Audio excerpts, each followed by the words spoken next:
The Weekend Podcast on Vox Markets with Justin, Peter and Steve. Nothing in this podcast is intended as investment advice, and the people in this podcast may hold positions in the stocks they talk about. Do not buy anything based solely on a tip or recommendation. Please do your own research. Welcome to the Weekend Podcast. It's a full house today. Paddy, Pete, Steve, Derek, Jeff, Noland. Noland. I don't know where that name came from. Hello, Noland. Hello. Anyway, lads, the Weekend Podcast. Welcome. Thanks, lads, for coming on. And it's very nice to have you. It's very nice indeed. And this weekend, we're talking about the pandemic is over. The economy is about to boom. Twitter survey. Put all your money in one stock. Final results for opportunities. A serious 100 bagger. You are a business owner. Are all-time highs bearish sign? And what trend are you on? I think that's about covers it. Nothing else to talk about, really? Right, that'll take us to Bank Holiday Monday, I think. Yeah, that's good there, yeah. Did I miss anything out? Did I really? Here we are. No, I think that's it. That sounds fine.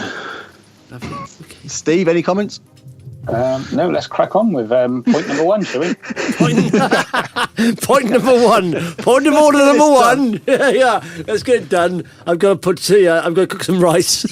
Yeah, I've got Steve. I don't understand that. I really don't understand that still. I think you just like buying gadgets because.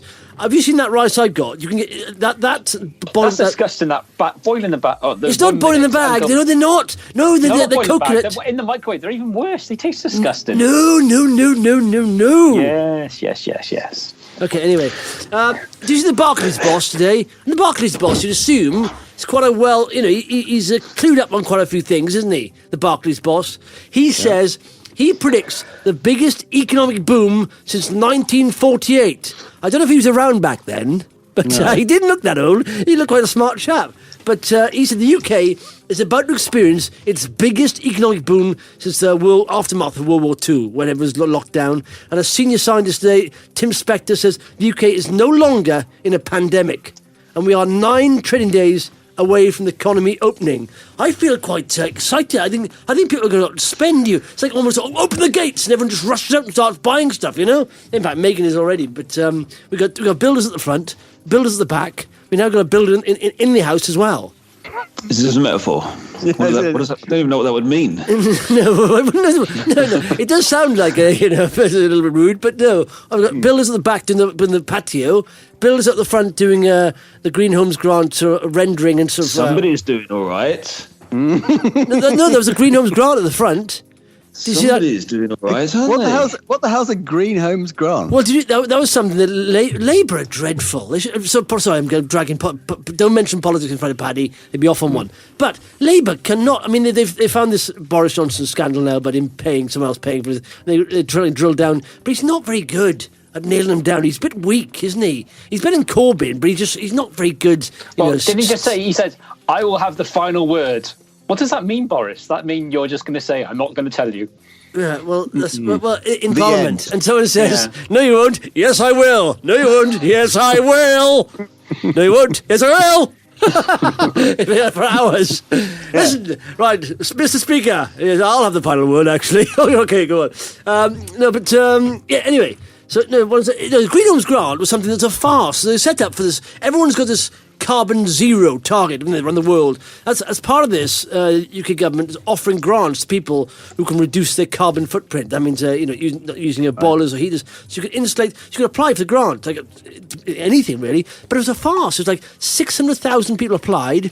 Only 10% of people got through. Not through lack of funds, because it wasn't organised. It was dreadfully organised. They've scrapped it now and pretend it didn't happen, and they're going to rename it and do it properly in a few months' time. But Megan managed to get it because she made 24 phone calls. Yeah, 24 phone calls she made, and she said, "We got a record of you making 24 phone calls." Yes. And they actually scrapped it, and she actually wrote to the Home Secretary about it. And now fair play, we got the rendering done, everything done. So it's 10 grand we had for that. That's all right, isn't it? Wow. Okay. Yeah. So fair play, but not many people do it. Fair play to Megan. She is the queen of vouchers and codes and offers and just perseverance. I just said, let it go. You're getting stressed up about it. She said, yeah, I know, but we're almost there. I said, you're not. You're not there. It's a farce. It's been criticised in the House of Parliament and everything. You're not going to get it. You're not going to get it. And they they shut it down. And in fact, they said, shut it down the day after she got it. I said, how did you get it after they shut it down? She said, because apparently they were just worried I was keep complaining. So they did the... Anyway, so with the economy reopening, right? And everyone says this thing, sell in May, go away, come back St. Leger's Day. That's a different thing, different saying. So... Everyone says that, right? And apparently, all that means is you are more likely to get better returns. Have you noticed we're all having a decent run of late, right? Yeah. So you're more likely to get better returns if you buy in September and then hold then through till April than if you buy during May and hold till September. So apparently, but it's not just May. So the last 5 years in May... it's been up every May, pretty much, more likely to be up and down. Since 2000, the market's been seeing more positives and negatives. But I said, are you bullish on the economy reopening? I think we're at an historic point here that we've never had before in our lives. We're forced to shut down the economy globally, and everything was going into recession, and now we're going to bounce back up. People, there are some businesses will suffer, of course, but I think a lot of people... being furloughed, and they've been saving a bit of money, haven't they, due to lack of holidays and all that stuff. So they could go out now, I'm going to spend, just going to go to the cinema, or, restaurants, pubs, and all that stuff. And escape rooms, mainly. That's where I'll go in. Escape rooms. Yes, so how are you feeling about May? I said 83.1% said they were bullish. Of course they will. 16.9% say they're bearish. The people who are saying they're bearish are in cash, aren't they? You can say that. I always know people who are bearish on Twitter. They're just in cash. I'm in cash, and they like to pretend I know what's going to happen to the economy. It's going to crash, so I'm in cash, and they just de-ramp everything for a long time. No, it's going to hell in a handcart. Everything, buy gold, nothing else, and then they become bullish when they buy some stocks. But are you feeling bullish there, guys? Well, I am. All I was going to say was, I think, all four of us are having a good time. Our portfolios, I think, are fairly buoyant and doing quite well. I was looking at the markets this week generally, though. Yes, it's sort of flat and up a bit and up and down a bit as normal. It's not being reflected in quite the same way as our portfolios, I would have thought. But that's because we're selecting quality stocks. Absolutely, we're investing. No, I've seen a lot of people saying it's very hard, and I thought, really? And I think they are pop and drop resource stocks. Okay. Largely, but I'm talking like FTSE 100 and all that. It's not like it's not a big old surge, is it, that I'm seeing? But our portfolio, my portfolio, has been having a great week. So I'm like, well, I almost hit a milestone on mine as well, which I was hoping that might have happened if we had hit 50 pence on escape rooms. Yes, that brings us to escape. Did it not happen? Escape hunt. Yeah, no, briefly happened. Briefly happened on Monday. Did it? When? Yeah, very close though. Very close. We came very close to meeting my socks. I thought, this is a bit scary here. But luckily, we hit that 50 pence on Monday. Cracking. Was it bang on 50 pence? Yeah, bang on. You may have missed it. It was very quick, very brief. You may have missed it because I almost missed it.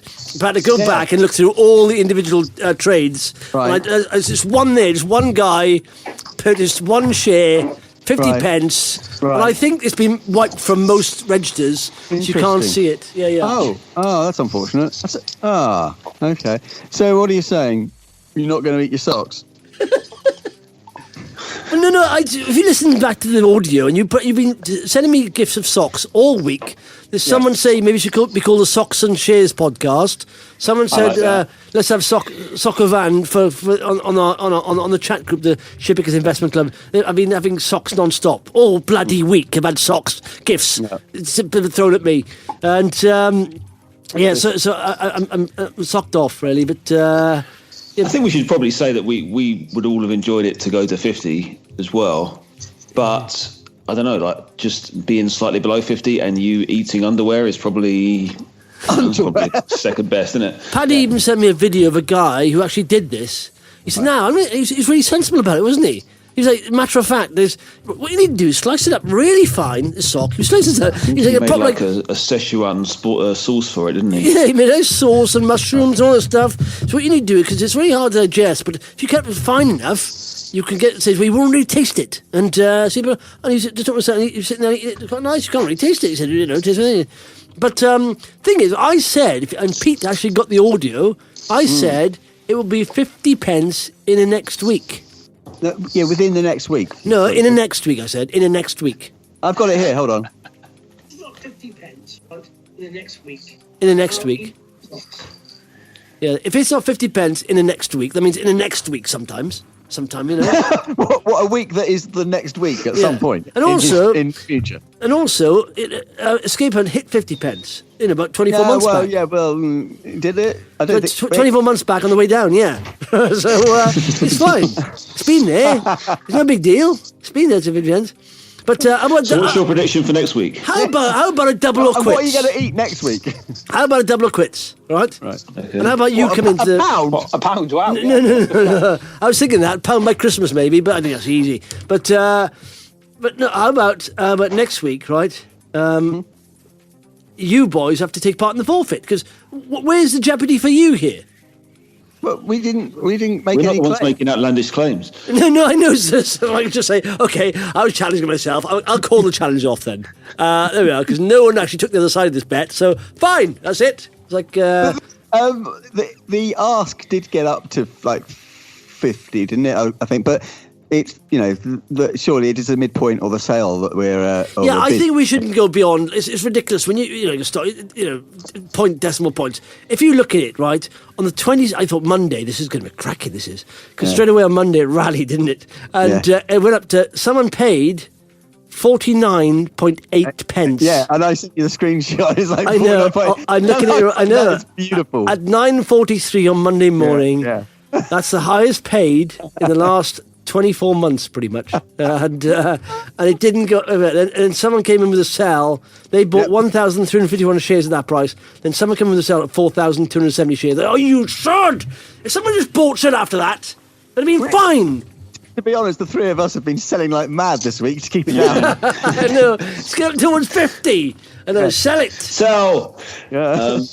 I think my reason for it not wanting is the wrong word. My reason for being cagey about it going to 50 this week is that I'd just far rather see like slow incremental Yeah, do you know what? You're right. gains rather than these huge leaps. Because what happened this week is then it suddenly fell off a little bit and went back down to 46. Do you know what? I actually got in conversation with Richard, right, our CEO, and I said, listen, I've got this kind of bet on with the lads, and I said, I'm hoping nearly hit 50 on Monday. I said, I've noticed every now and again you do put it on a Friday RNS. He said, listen, I would never tell you if I had an RNS come out. But if I did, I would hold it off now because I want to see you eat some socks. So I said, fair enough. But no, he said the same. He said he doesn't like the share price rising. And I understand, when you get a share price spiking up like that, you get people selling. And what would be nice is like a couple of percent every week, or rather than... Because if you look at where it's gone... And I said one drunken Saturday evening, and I sort of meant it on our chat group. I said, if you look at the price action so far in Escape Hunt, it's gone from 10 pence in October last year, 15 pence in November, 25 pence January, March 30 pence, April 35 pence. So my prediction is this, 5 pence pretty much every month, but now it's gone above that. So in fact, 45 pence for May, and now we're almost and 50 pence for June. So it's almost 50 pence already, 40. So it needs to come. I mean, it will get there. The thing is, when you see people ramping stocks on Twitter, right? Oh, those guys. But it's easy to get into that because when your share price starts going, you want to push it more and more. But I want to ramp on podcasts instead. Yeah. Come on, guys, get a bit more sophisticated. But what I'm saying is, a good company it needs a bit of promotion, but not constant ramping. I mean, if you see traders, they were only ramp one or two stocks every sort of 5 seconds, and that's because they want to sell their shares to you. They wanted to ramp it, get their 20% and get out. But a good company, based on fundamentals, in fact, boys, with Escape Hunt, it does need some promotion, as in, they need to sort out their social media. It's very naive. They need to. They could be a lot cleverer with that, I think. I know, but hang on. They tweeted out, right? They're opening up Watford and Kingston, which the two brand new sites opening, right? And Steve said, "Do we know about these?" I don't know what you know, if you know, Steve. Do we know these are new, or what do we know about this? Have I been told? Yeah, do we know anything? Anyone? I didn't get the RNS. Yeah, and so this company, right? You boys are business owners, That's the way to see it. That's the way to stop yourself trading and realizing if you look at on a basic revenue value of EBITDA, and all that stuff, it's about 3 million per site valuation, right? So right now we're on 18 sites. Should be valued at 54 million. This is not overvalued right here. But how they get their money, these sites, is awareness. People have to be aware. And so when you open a site, you are business owners. What are you doing for the business? Are you Paddy and you don't retweet anything. I've taken my business ownership very seriously. I'm now following them on Facebook, which I wasn't before, ashamedly. But I'm now following them. Exactly, perfect. You know what? Steve did this, and he did it on Facebook. And Paddy said that's not the way social media works. He said, I don't know anyone in Kingston and Watford. I said, do you know what? If you just retweeted it, and one other person saw that, and who knows someone in Kingston, and they retweet that, and said, look, mate, have a look at this, get one booking. That's how business works. Awareness gets raised. Get one booking. This is a very slow way of reaching people. No, but hang on. No, it's not. No, that's called virality. It's called viral. If two people see your post, and one tweets or likes it, and two people see that goes viral. That's like a virus. That's how it works. I've strapped escape hunt adverts to pigeons' legs. And But what I'm saying is, right? Yeah. Every little bit you do helps because they are in the business of promotion. People have to be aware of their sites, aware of them. That awareness will grow as they have more sites. But any little bit you do will help. Honestly, like Steve got a good example. I said on Facebook he liked and shared Escape Hunt's post.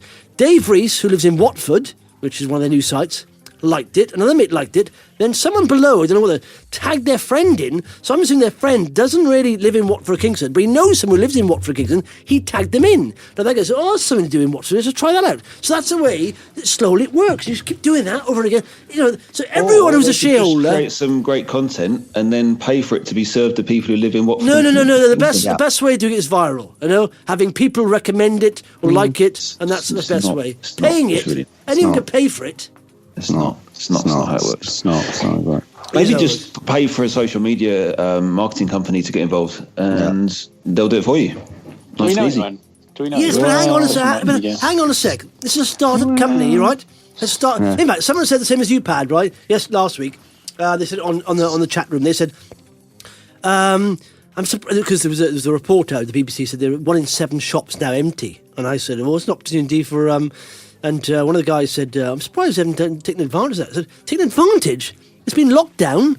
They've gone from 9 sites, in fact 8 sites operating to 18 sites now, more than double in lockdown. It's a leisure business that's more than double its footprint in lockdown, and they've not been open." I said, they've also got to be a bit careful. They can't just go nuts expanding and building sites, because once you sign an agreement on site, you've got to get it developed straight away as fast as you can up and running, and so it costs money. So I think you'll see, even though they've accelerated massively, I think it'll get better once they start having cash flow coming in from the site. They reopen now. They can really be a bit more aggressive, but they can't just spend willy-nilly and just go nuts to start opening sites left and right. They've got 3 million in cash. They've got to, because there's still a bit of uncertainty around. We all think, but also to keep the quality high, they need to make sure that they've got a steady stream of goblins, unicorns. These guys need training to make sure that the product is always good. Exactly. And don't turn them out too quickly. A goblin is not a goblin. There's different degrees of quality within the goblin world. And you've got to get highly trained ones, or guys who are good, willing to learn. Some goblins are very lazy. Yeah. In fact, goblins are only, racist, but they are renowned for being lazy. Lots of out of work actors at the moment as well. Though. So those guys from regional theatre will elves are good workers. Elves are good workers. They're goblins and not. Yeah. Okay. Pixies. Yeah. I mean, you can dress them all up as goblins. Really, they'll look the same. Yeah, exactly. Yeah. Just get a tall pixie.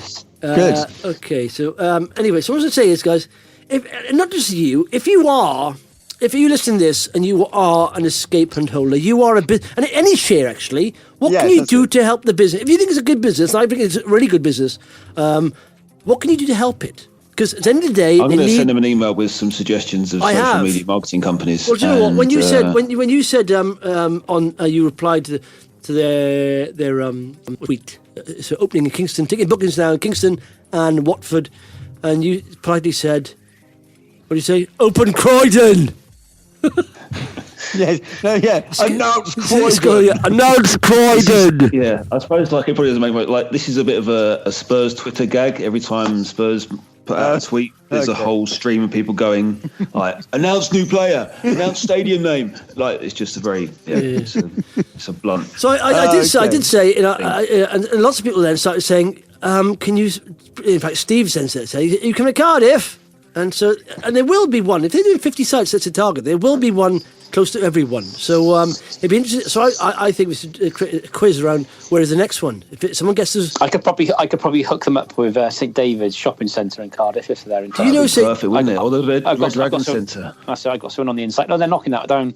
Knock it down? No. Yeah. Well, the old one. All that history. Well, it's not really 1998. yeah. Did you? It's one of the brightest places on earth, that's how old we are. But Steve, well, you can put me in contact with St David, can you? Have you got a Yeah. St David. Hello, St David. Oh, what is escape room then, Stephen? We sometimes have some a barrier in the language things. He obviously even speaks Welsh, so. But I can do sign language, and could be part of the escape room. Yeah. Yeah. Oh, yeah, that's good. Yeah. Welsh escape room. A Welsh escape room. Yeah, that's what they need to get on. There you go.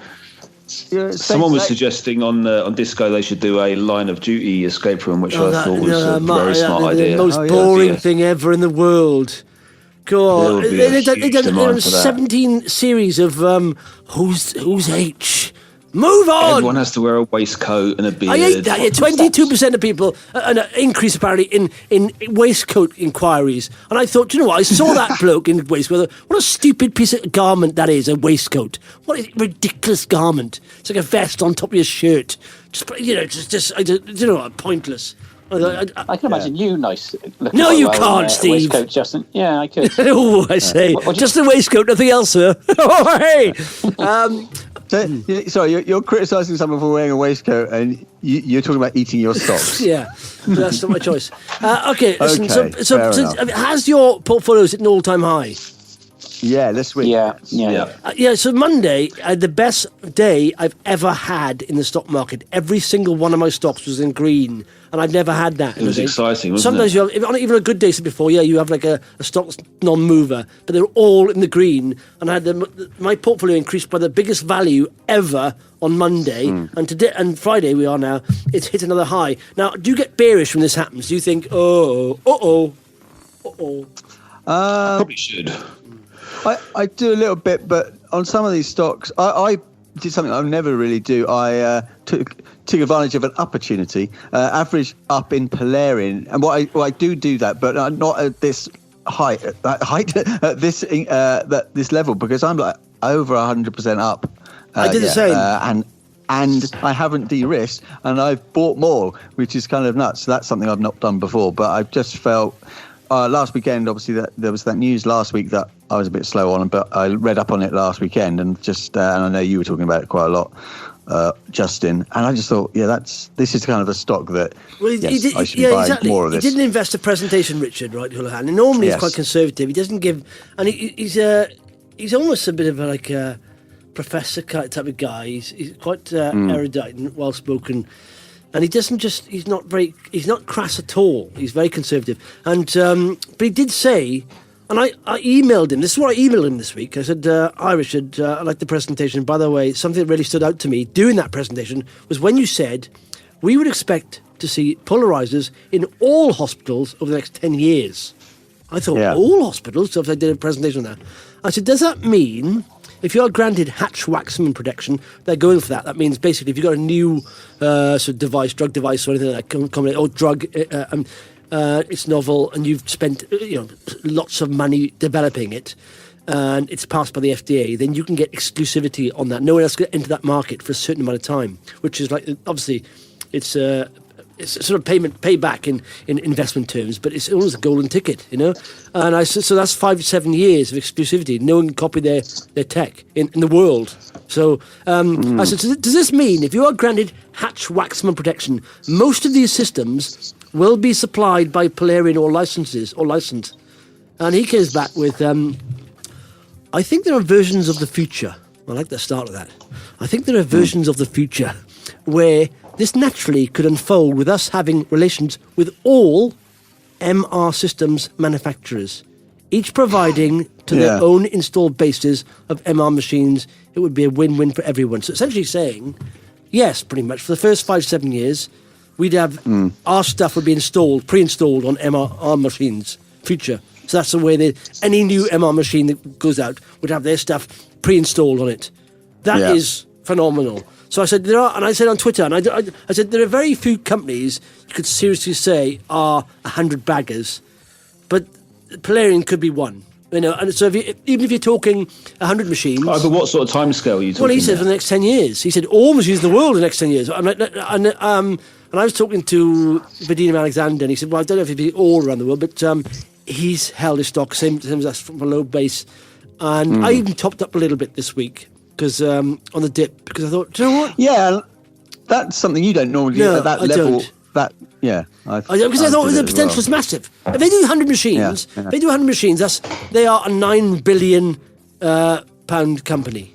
If you do 1,000 machines, what do you reckon there's about 35,000 MRIs in the world. If you do 1,000 machines, right, they are a £90 billion company on the current metrics. I think if they do a licensing deal, probably a bit less. But still, this is a FTSE 100 company in the making, and it's a very serious potentially to be that, because it's like there's no tech that compares with it.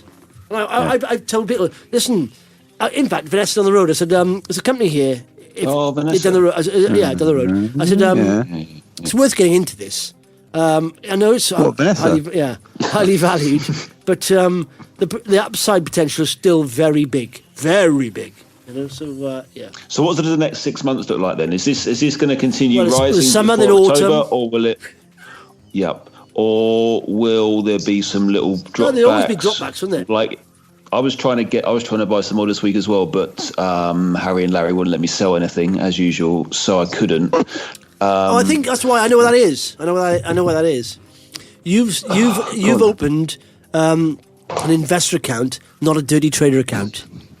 Okay. It's a buy only. Yeah. It is, yeah. Oh no! Paddy's opened. He said he wants to be an investor. Yeah. Investor. He didn't want to be a dirty trader, so we'll charge him yearly rather than the per deal. The thing I was trying to sell, I've held for like 3 years, so I think I'm entitled to sell it. I was like, Larry, look, Paddy's trying to sell it. Look, don't let him sell that. No. What he doesn't know is any winners he has over and above 100%, we take a cut. So, Polarean, and it goes up in a sliding scale. So if he gets like 10 bagger, we own 9 of those bags.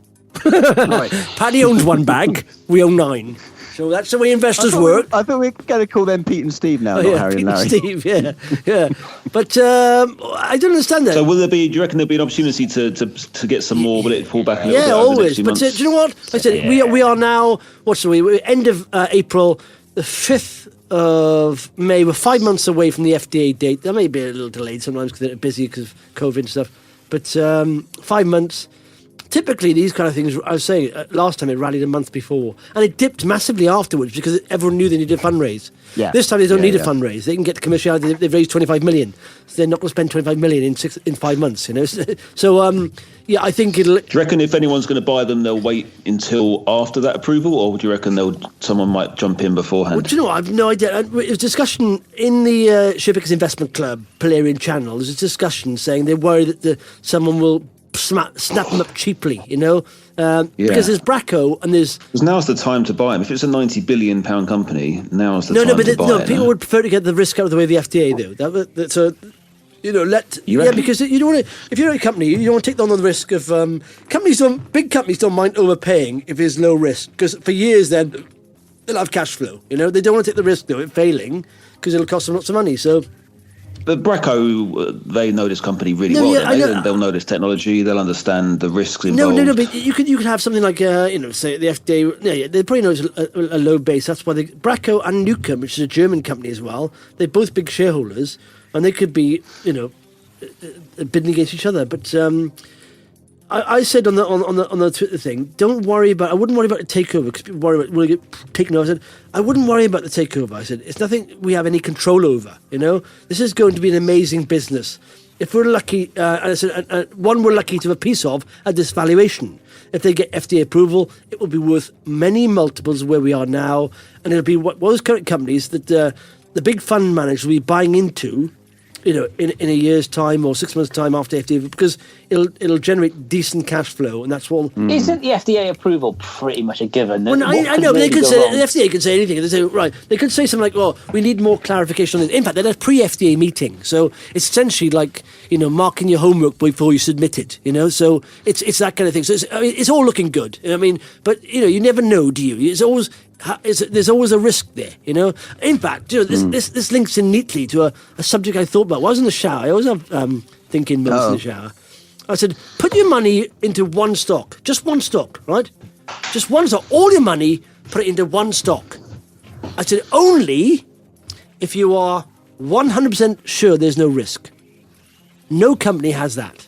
So you have to look back and say, okay, what's the chance so if you weigh the risk first, what's the chance, for example, Polarean? It's a very small risk of FDA saying no, but there is a chance. You could say, oh, hang on, you've put a full stop in the wrong place here. We don't understand the sentence. Could we have a discussion about it? And the share price could drop while they have discussion. And it's very much a collaborative thing that's going on, but it could have that, uncertainty, or we don't understand. Can we do some more tests on this? So there's always a risk. I mean, it may just fly through. You never know. It's like a rubber stamping exercise, could be, because as I said, they've had a pre-FDA meeting and they know exactly what the FDA expect from them and all that stuff. And but there's always a risk. So if you look at any stock, for example, if you've got an oil and gas wildcat drill, so what's the chances of this not being successful? The chances are probably 1 in 10 of it being successful. So you know what? You should never put 10% more of your portfolio in a stock like that, because it's going to fail. So if you put all your money into it, there's only 1 in 10 chance you're going to make money off that. That's a gamble. So it's like, how sure are you on any company? And that's how much you should, and even then you should adjust it a little bit, because there's always that left field risk you don't see, like a pandemic or something like that. So which stock would you put in? I wouldn't put any of them. I wouldn't put all the money in any stock. Like I said, there's always risk, isn't it? But if you had to pick a stock, I wouldn't do. Like you wouldn't. Oh, okay, escape hunt. No, because listen, in my mind, right? I think what's the risk there? They want to get to 50 escape rooms. They're already market leader, right? They've got it's mapped out. They've got cash to get there. They're now cash flow breaking. I mean, there's very little risk there, apart from I don't know it's not like they have regulatory risk. It's not they're in medicine or anything like that. That's very risky.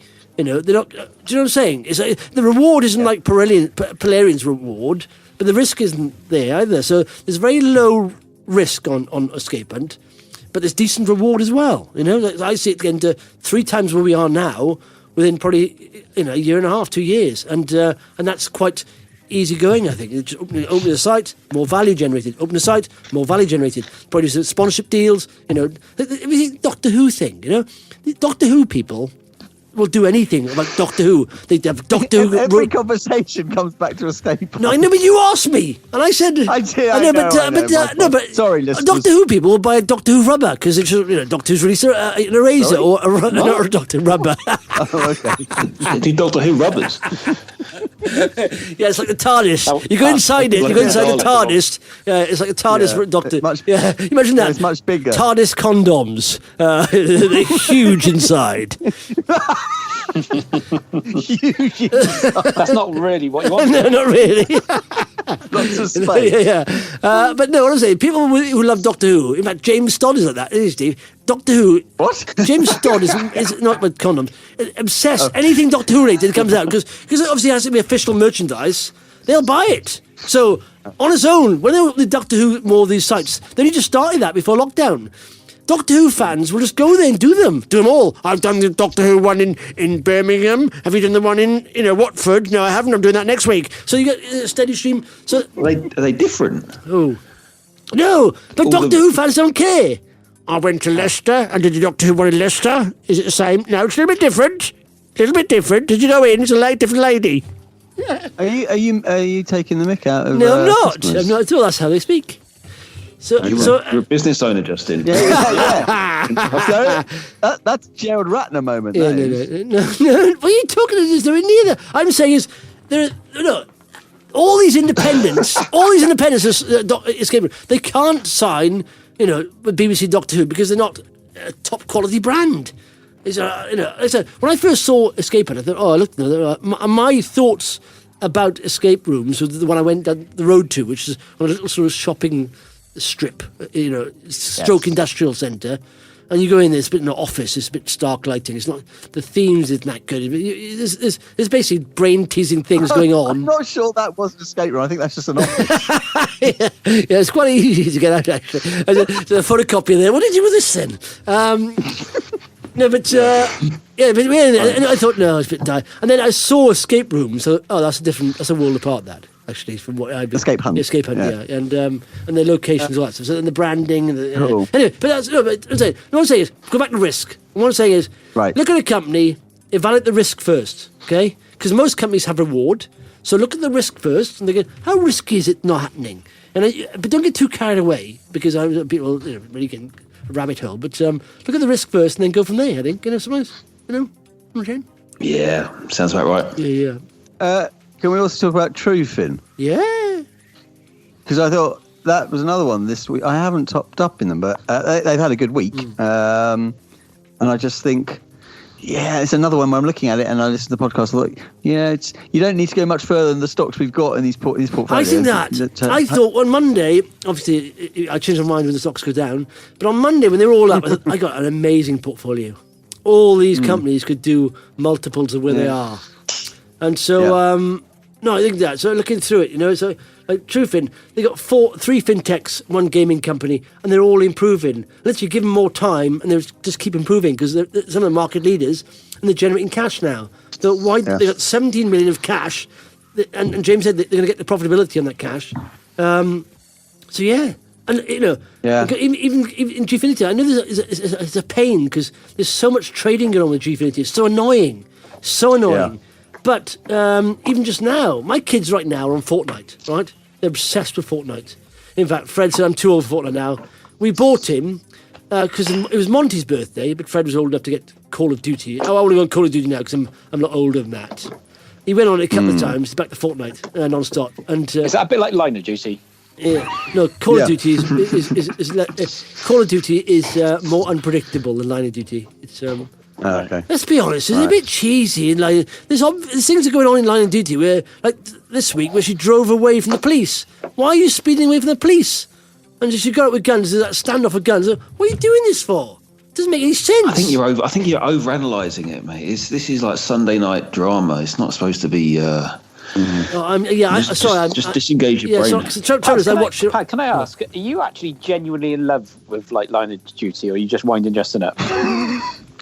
I really want to know what the hell's going on. Yeah. Okay. I like seeing all the storylines come together. And do you know who H is? I'll tell you who H is. Do you know who H is? From Steps? Yeah, it's him. Imagine that. Hello, it's only me. I was a bit corrupt at the start, but I had to get a different job because I wasn't working, because, this pop group thing fell apart. Now, though, the pop group's come back together, and so we have to finish this. But yeah, sorry, I was very corrupt. Sorry. He works for BBC Radio Wales now, actually. He does a party night show. In fact, he's probably on now. Is he on now? Oh, right, I'm off. Later on tonight, yeah. See ya. Does he say he's not H? I'm not H, but I am H. Sounds horrendous. What? Paddy's like, it sounds horrendous. Yeah. Does he say he's not? Does he say he's not H? So you got to play that. I am H, but I'm not H. Not that H. Every week. All right, H. I'm tired. I think he prefers H to Ian Watkins. Oh, yeah. Right. Ian Watkins. Yeah, H is cooler. Say H, Steve. H. No, you got it wrong. I do this with my kids all the time. They don't get it. Say H, right? It's spelled AITCH, right? So you say H, right? But as a letter, it's pronounced H, of course, in front of a word. Yeah. So that I can always tell if someone's educated if they say H rather than H. That's it. What did I say? You said H. Yeah. That's wrong, isn't it, then?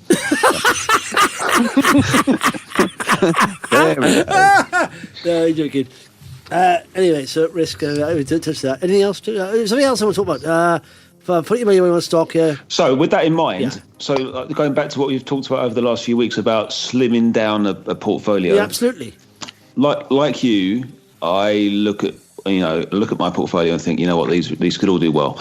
But I would like to get some more into Trufin. I wouldn't mind picking up some more Polarean. I'm not adding cash to my portfolio every month. I don't have that much spare cash to be able to do that, so I have to work with what I've got. So I guess the ones that are up for grabs to be sold to make some cash to allow me to invest in the ones that might pop a little bit sooner would be C4XD. Did I tell you about that? Did I tell you about that? I told you that. Was that last week in the podcast or not? Or maybe not. I thought I'd sold. I had sold C4XD. Oh yeah, no, and you didn't tell us. I checked on Megan's phone, Megan's ISA on her phone, and I was scrolling through stocks there, and she held C4XD up 75%. Yes, wow! It's done well this year. Yeah. I know. Yeah, it's done well. I'm now. still not in But profit. here's you two boys. But Harry and Larry won't let me. I know. They won't let me sell it. So But there's you two boys saying that rubbing into me, so you saw that too early, and I'm right, I'm in it. So there, all right, yes. No, so you're not there's in that it, your one. wife's in it. There's and there's. So, if I want to invest in some of the other ones, I have to get rid of one of those. So what are we saying? Well, I shouldn't have spoken about those last two because I've not revealed them outside the club. Which ones? Oh. I have to edit that bit out because Outside the and club. so I have to Sorry. go through this now and actually edit this out now. It's just confusing, isn't it? What ones are we allowed to talk about? Well, which ones can't we talk about? Just so I know. Well, the two ones you mentioned then. Oh, yeah, But no, do you know what? sorry, As I far as forgot diversification, all about but as far as diversification, do you know what? Honestly, write down, right? I don't know what you want to do. You actually WhatsApp me, Pat, and said, what are you going to do with what you're doing right now? Where do you want to go with this? Investing. I just love investing. And Paddy said, Paddy, why do you ask me that, Pat? You just come up with what are you going to do with, investing? Where are you going with this? Well, no, so I said this was it last week or week before? I said to him like you've done very well over the last 10 years. If you was to continue at your rate of increase over the next 10 years, you can't do that. You can't do that because I know. But even if you was to increase at 25% of that, we're talking chunky amounts of cash here. So like, what is your ambition? I was just looking at these pension pots that I've got, trying to figure out how best to make use of them, and I just got thinking about compound interest, which I've not really thought about before. Yeah, well, do you know what? If it's worth, I've done spreadsheets on these things, right? And literally, you should write down. And I think there's everyone. It's very handy. I don't know if you've got a goal or ambition of where you want to get to. You pay a mortgage off or do something, whatever it is. Just write that figure down. Look at your portfolio and think, okay, how do I get from there to there? Because if you have a certain amount of stocks, you can't get there. If you have too many stocks, you can't get there. And you may, like I said, diversification is seen as, it's protect yourself against risk. But I keep saying this, it also protects you against reward. So you're better off deep researching a couple of companies, really knowing the risk on it. So there's low risk on that, but it's a decent, I could probably double money on that. But it's not going to get more than that, or 3 times the maximum. But the risk is very low. So I'm happy putting more into that stock rather than, having 10, 12 stocks who are high risk. So you can work back from it. You can do that and look at companies' valuations and think, okay, what will they be doing in 2 years' time? And so you can do that. I did that quite a few times, and I double money, put a big chunk in at the start, and I'm talking about what we'd consider overexposed, and I really go big in it when it was low and a silly amount. And I went big on it, and that's how I transformed my portfolio. Is go big early in and low market cap with the cash. You can see the potential there. Maybe there's a bit of fear in the market, and then maybe de-risk. I mean, it depends what stock you're in, doesn't it? With Bidstack, for example, I went big there and de-risked because I see all of a sudden there was no revenue to support the valuation. It went up to 80 million or 88, I think it went up to, and then they had no revenue. They came up with we're not going to hit the revenue targets. We're going to do like 30 grand this year. I thought, what? You are valued at 90 million, and then sell. So I was just selling. And I put stop loss in. I think every like a couple of pence to start selling. And then, of course, that begot selling. And but with, for example, back to Skipping, I'm not worried about that because they've got a roadmap. They're building now. Every site they open, it's adding value, And so yeah, I don't know. Look, I say I've got a spreadsheet there on diversification. If you want to double your money, it's very hard to do it when you have like more than 5 stocks, or you don't go big on one stock. Yeah. If you want diversification, just buy a fund and then have. Are you on about doubling your portfolio now? It's a portfolio value, yeah. So I'm not far off that now, like that, which is absolutely crazy considering where I was this time last year. Yeah. But that's given, like, this has gone from, for me, this has gone from a little fun thing to looking at it going, you know what, actually now that's a decent chunk of money, and do you remember? I'd like to protect that, but also like to make sure that I can continue, because I've got zero pension to talk of really. Yeah, no, so this could potentially be that that fund. It will be, and you've got to get to the stage where you understand risk and reward. And it took me a while. When I started off in small caps. I've been investing for a long time. Last 10 years, I was seriously, and then the last sort of 5-6 years, I went small caps where you realise you can make good money, but then. I made decent money on pop and drop stocks, but you have to trade them. I don't want to do that. I want to genuinely have micro to mid cap. That's my ideal. And there are not many around.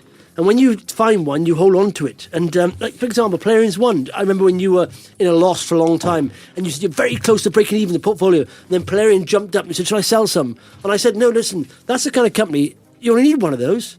Polarean is the kind of company that can transform your portfolio and make you quite wealthy if you have a decent chunk in. And literally, you can sit there and they get to the stage where they'll be down the line paying dividends out. And so, don't let go of those things. They will transform your wealth.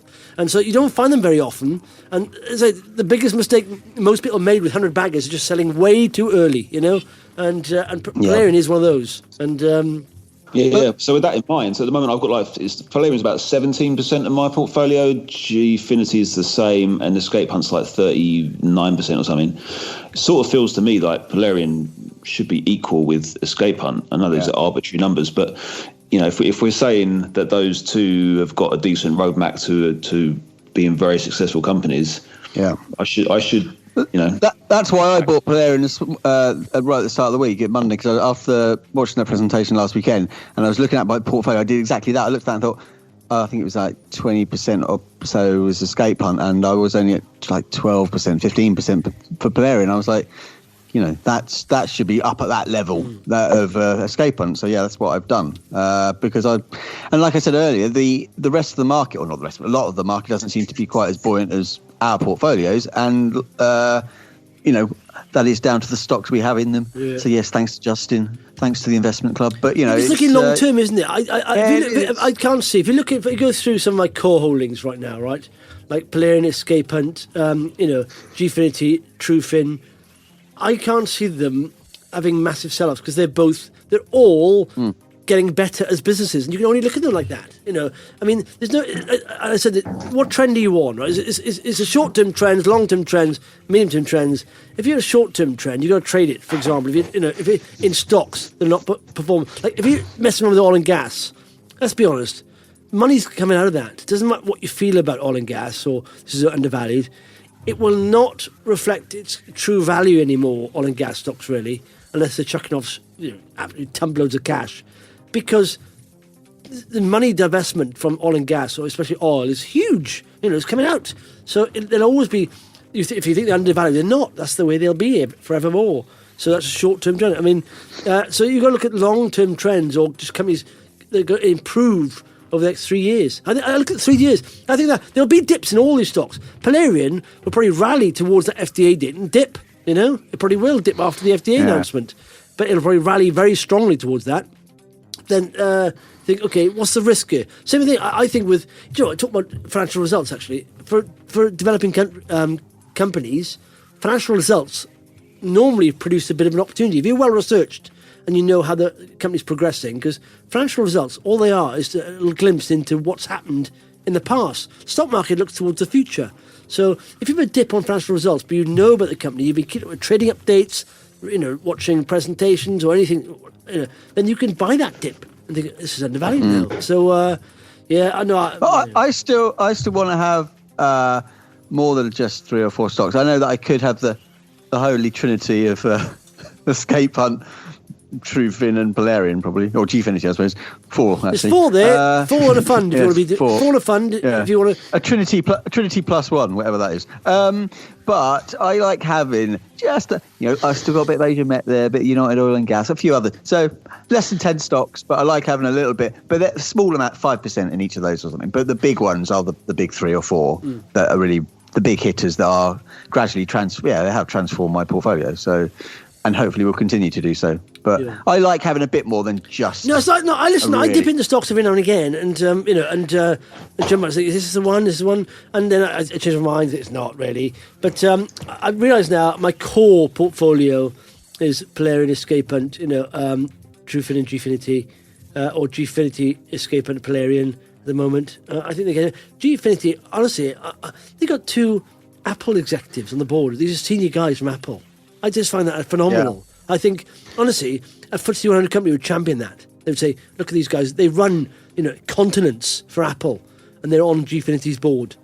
And I think, why are they on there? Not stupid guys, And Gfinity is improving. It'll be a media company that's doing very well. So it's like it will be the next future.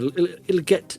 John's very good, and he's very understated and conservative about it all. And I quite like him, And it's just messing around with all these warrants. They had to take the warrants. They had to do Gfinity. People don't understand what warrants were. I mean, a bit in the group saying, "What are warrants then?"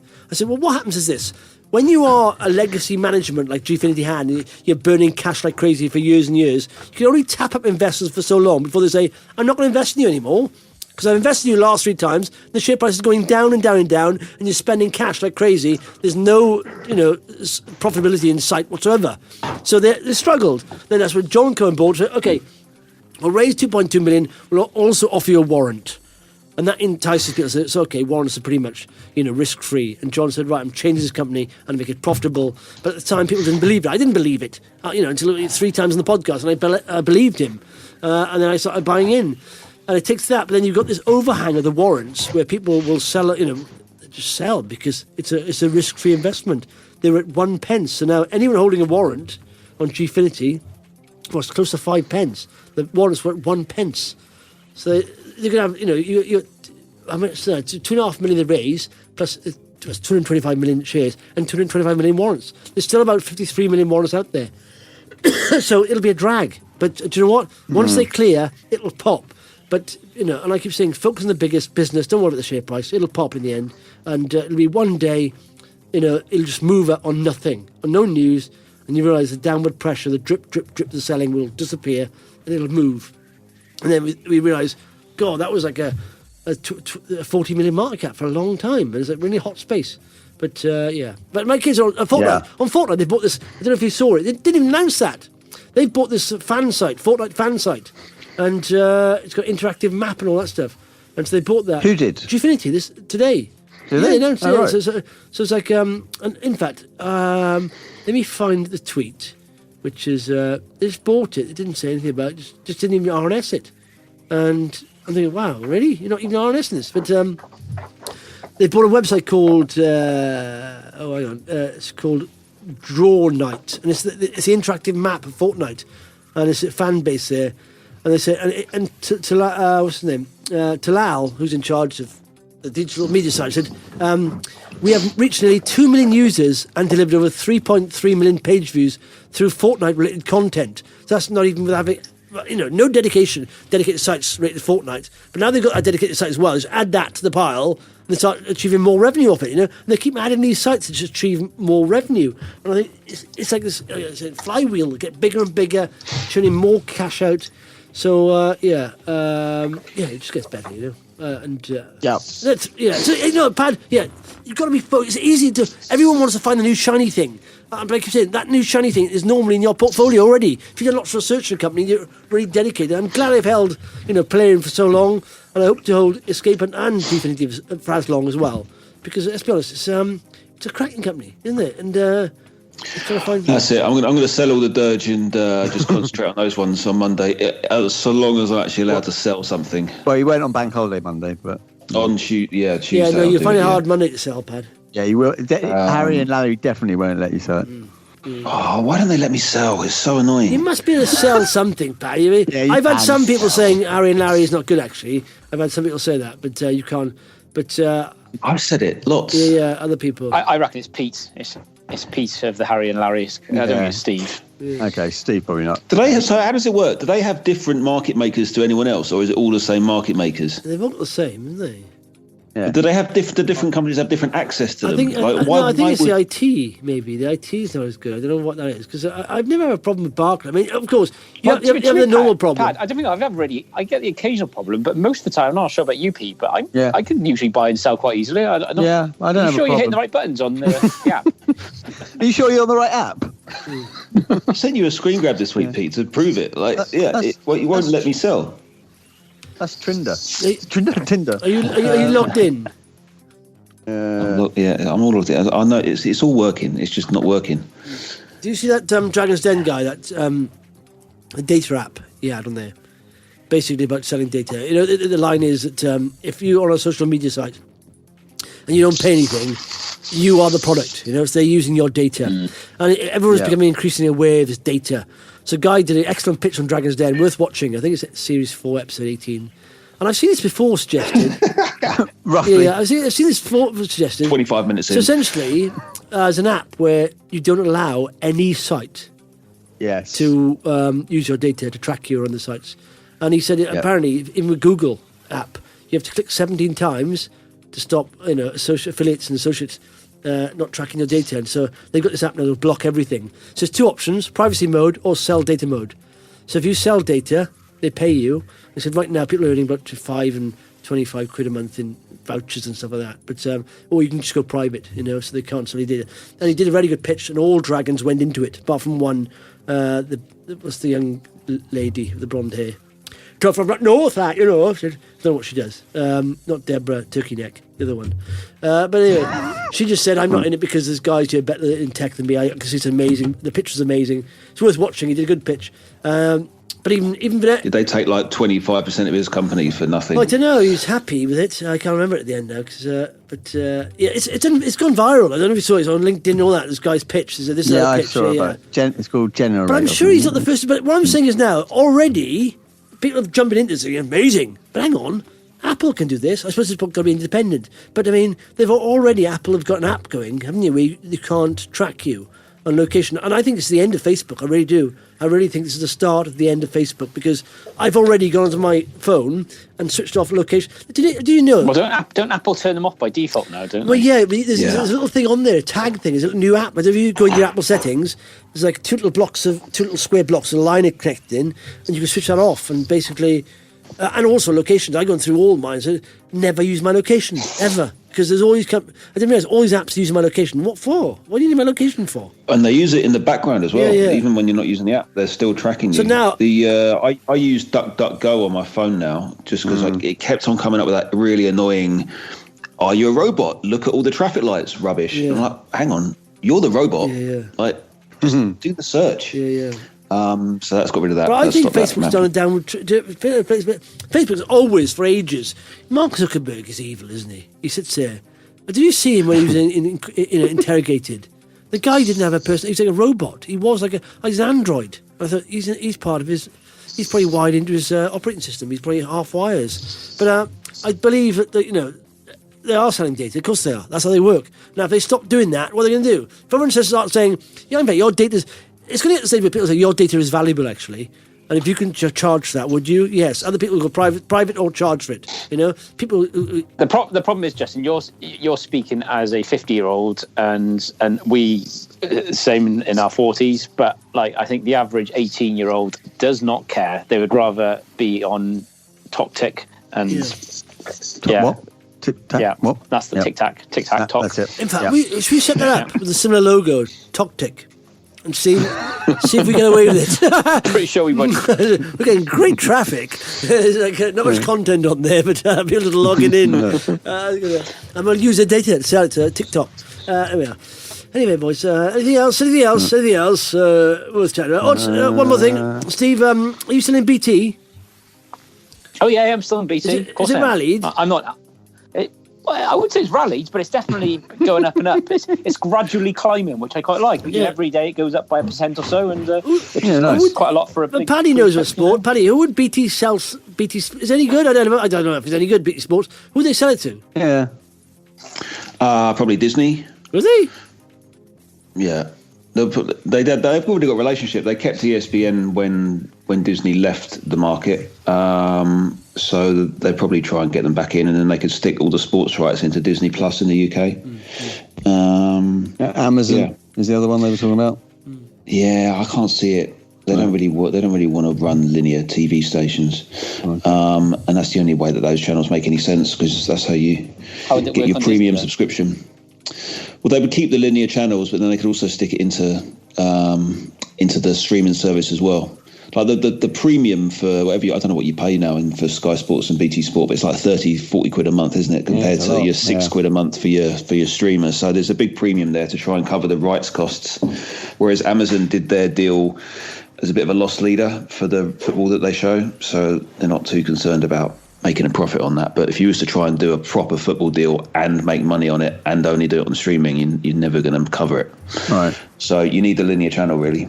Have you seen Amazon triple profits? Okay. It was nuts. Amazon triple profits, yeah. I really try. I haven't bought anything for Amazon for probably about 6 months now. Oh, it's hard, isn't it? I'm the same, but sometimes you're like, I just want it tomorrow and easy. It's really cool. But I've really tried to wean myself off that. It's it's like a drug. It is 75 billion in revenue in 3 months.